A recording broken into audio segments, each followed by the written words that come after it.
আপনি যদি BCS admin, police, tax, customs হয়ে এক পয়সা হারাম খেতে না পারেন, আমি লিখে দেই, তাহলে পরবর্তীতে আর বিসিএস কেউ পরীক্ষায় দিতে চাবে না, কারণ এত কষ্ট লাগতে সে লিড করতে পারবে না। যেই বেতন 45,000 টাকা কিন্তু ঘড়িটার দাম তার 90,000 টাকা, তার যদি দুদক গিয়ে ধরে এই ঘড়ি পাইছি করি, তাহলে তো সেই ঘড়ি কিনবে না এবং এই লাইফ লিড করবে না। তাহলে তার কি লাগবে? প্রচুর উদ্যোক্তা লাগবে, উদ্যোক্তা হইতে হবে। বাংলাদেশে আজীবন সব সরকার বলে কি উদ্যোক্তা হও। আপনি গিয়ে 50,000 টাকা উদ্যোক্তা হওয়ার জন্য ব্যাংকে আবেদন করে 5 লাখ টাকা লাগবে সেটার জন্য ঘুষ দেওয়া, মানে এত কমপ্লেক্স প্রক্রিয়া, আপনি জীবনে উদ্যোক্তা হইতে পারবেন। আপনি যদি 2 নম্বর প্রক্রিয়া হন, সব অনুমোদন পেয়ে যাবেন, সব অফিসে গিয়ে ঘুষ দেবেন। আর যদি চান যে না আমি একটু সুস্থভাবে করব, আপনি পারবেন না।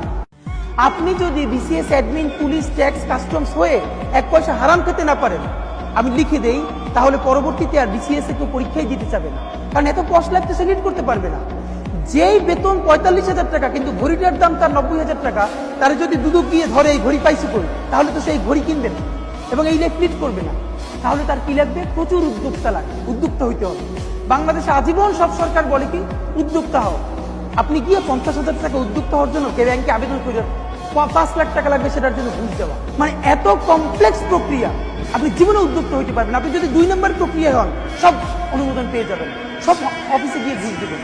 আর যদি চান যে না আমি একটু সুস্থভাবে করব, আপনি পারবেন না।